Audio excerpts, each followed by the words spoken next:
Let's talk about a real power move. I mean, dealing with difficult, toxic people, but not by fighting back, no. We're going to talk about the quiet, powerful behaviors that actually put you back in the driver's seat. Let's dive in. So, let me just ask, are you tired of it? Just completely exhausted by their games? The constant drama, the manipulation, that feeling like you're always walking on eggshells? It's draining, isn't it? Well, here's the thing you have to understand. Their goal, it's pretty much always chaos and control. They want to get a reaction out of you. But your power, that comes from a totally different place. It comes from calm and from protecting your own peace. And trust me, that is a game they have no idea how to play. And that brings us to our first big idea here, realizing you're in an unwinnable game. And when you're in an unwinnable game, the only smart move is to stop playing. I mean, think about it. When they poke and prod, what are they really looking for? They're looking for a fight. They actually want one. That conflict, that drama, that's what fuels them. And it's not just a fight, right? It's an argument. They want to pull you into that back and forth, that verbal chess match where they can twist your words, paint themselves as the victim, and just wear you down. So what do? You give them the one thing they're not prepared for. You give them silence. See, silence is the one response they have absolutely no defense against. They can't twist it, they can't argue with it, they can't manipulate it. It just completely shuts down their entire strategy. But here's the catch. Being quiet on the outside is useless if you're raging on the inside. It all starts internally. So that brings us to section 2, mastering your inner state. You've got to think differently before you can act differently. So how do we do that? Well, it really comes down to 3 core shifts in your mindset. First, you learn to respond, not react, without all the emotion. Second, you start finding your sense of worth from inside yourself, not from them. And third, you make a conscious choice, peace over people, every time.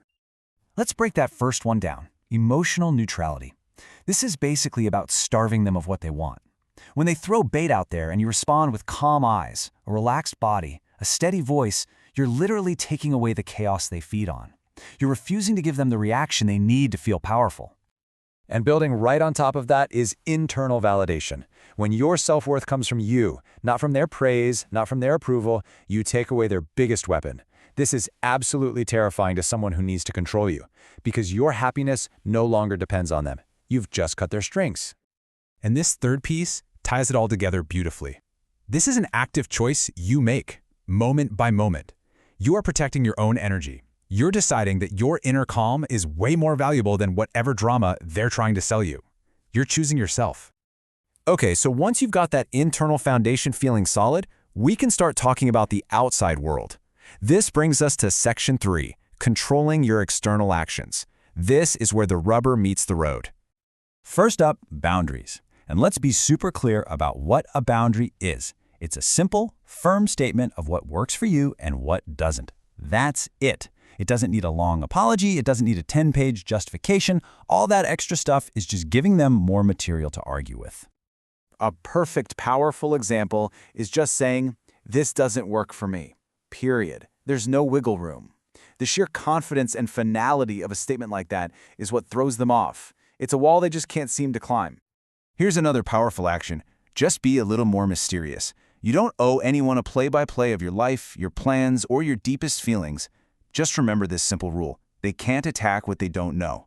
By keeping some things to yourself, you're not giving them the ammunition they need to use against you later.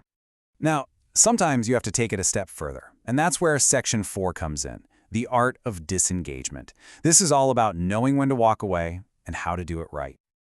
The 2 big ideas here are simple, but they are so important. First, when you leave, you walk away without drama. No big final speech, no storming out, just a quiet exit. Second, you understand that forgiveness is for you, but it's not a free pass for them to come back.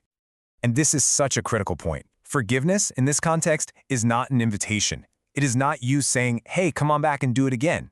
No, it's closure. It's for you. It's about you letting go of that poison so it doesn't hurt you anymore. You let it go, but you never, ever reopen that door. So where does all of this lead? What's the ultimate goal of all these behaviors? Well, that's what our final section is about. Achieving your own unshakable peace. So let's wrap it all up. This is your toolkit. Your toolkit for peace. You respond calmly. You set firm boundaries. You walk away when you have to. You stay mysterious. You find your worth within yourself. You ignore their silly games. You always, always prioritize your peace. And you forgive, but only for your own closure. Put these 8 behaviors together, and you build a fortress around your well-being that is nearly impossible to break through. So I'll just leave you with this final thought, a question to really chew on. If you put these tools into practice, if you really built this kind of quiet strength, what could you accomplish? What could you achieve with that kind of unshakable inner peace?